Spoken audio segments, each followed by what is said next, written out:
আজকের এই বিশেষ বিশ্লেষণে সবাইকে ভীষণ উৎসাহের সাথে স্বাগত জানাচ্ছি। আচ্ছা, পরিবার গঠনের যাত্রা কি সবার জন্য একদম একরকম হয়? আসলে তা কিন্তু নয়। কারো কারো ক্ষেত্রে এই পরিকল্পনা খুব দ্রুতই সফলতার মুখ দেখে ফেলে, আবার অনেক দম্পতির ক্ষেত্রে এটা হয়ে ওঠে দীর্ঘ আর সত্যি বলতে বেশ হতাশাজনক এক অপেক্ষার নাম। যখন এই অপেক্ষাটা লম্বা হতে থাকে তখন স্বাভাবিকভাবেই মনে হাজারো প্রশ্নের জন্ম নেয়। আজ ঠিক সেই জায়গাটি নিয়ে বৈজ্ঞানিক তথ্য আর চিকিৎসকদের একদম প্র্যাকটিক্যাল পরামর্শের আলোকে বিস্তারিত বিশ্লেষণ করা হবে। ভাবুন তো, যখন চিকিৎসকরা সব রিপোর্ট দেখে বলছেন যে স্বামী বা স্ত্রী কারোর শরীরেই বড় কোনো সমস্যা নেই, সবকিছু একদম ঠিকঠাক, তারপরও গর্ভধারণে কেন দিনের পর দিন দেরি হচ্ছে? এই প্রশ্নটা ভীষণ কষ্টের। কিন্তু বিজ্ঞান আর চিকিৎসা শাস্ত্র এই পরিস্থিতিকে ঠিক কিভাবে ব্যাখ্যা করে? এই হতাশার জায়গাটিকে যৌক্তিকভাবে বুঝতে হলে মানবদেহের খুব সাধারণ কিছু প্রক্রিয়া সম্পর্কে পরিষ্কার ধারণা থাকতে হবে। চলুন সেই সায়েন্টিফিক মেকানিজমটা একটু সহজ করে বুঝে নিই। তো আমাদের প্রথম আলোচনার বিষয় হলো স্বাভাবিক গর্ভধারণের শর্তসমূহ। ঠিক আছে, চলুন গভীরে যাওয়া যাক। প্রাকৃতিকভাবে গর্ভধারণের জন্য 5টি একদম মাস্ট বা আবশ্যিক জৈবিক শর্ত রয়েছে। প্রথমত, স্ত্রীর শরীরে নিয়মিত ডিম্বাণু তৈরি ও নিঃসরণ হতে হবে। দ্বিতীয়ত, অন্তত একটি ফ্যালোপিয়ান টিউব খোলা থাকতেই হবে। তৃতীয়ত, জরায়ুর ভেতরের আস্তরণটা হতে হবে একদম সুস্থ। চতুর্থত, স্বামীর শুক্রাণুর মাত্রা থাকতে হবে স্বাভাবিক।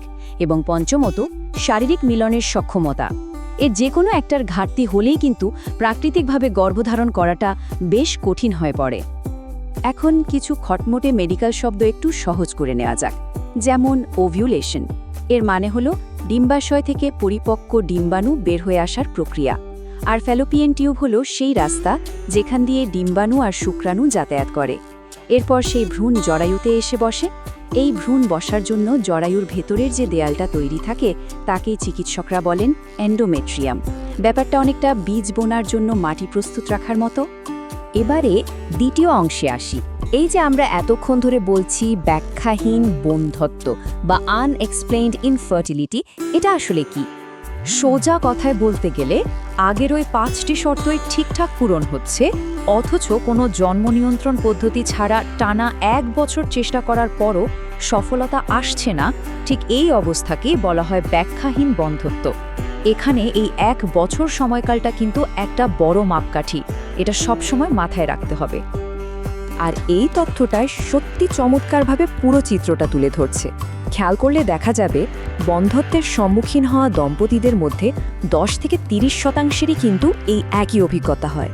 মানে ডাক্তারি পরীক্ষায় সব রিপোর্ট স্বাভাবিক আসার পরও একটা বড় অংশের মানুষকে এই পরিস্থিতির ভেতর দিয়ে যেতে হয়। এটা মোটেও বিরল কোনো ব্যাপার নয়। তৃতীয় অংশে আমরা কথা বলবো এর চিকিৎসা আর পরবর্তী একদম প্র্যাকটিক্যাল পদক্ষেপগুলো নিয়ে। বিশেষজ্ঞরা এই পরিস্থিতি মোকাবেলার জন্য মূলত 2টো ভিন্ন রাস্তার কথা বলে থাকেন। প্রথমটা হলো একটু ধৈর্য ধরে আরও কিছুদিন, ধরুন 2 বছর পর্যন্ত প্রাকৃতিকভাবে চেষ্টা চালিয়ে যাওয়া। আর দ্বিতীয় রাস্তাটি হলো একদম সক্রিয়ভাবে আধুনিক চিকিৎসা পদ্ধতি গ্রহণ করা, বিশেষ করে যখন মনে হয় যে সময় তো বেশ গড়িয়ে যাচ্ছে। এখানে একটা ভীষণ জরুরি পয়েন্ট আছে।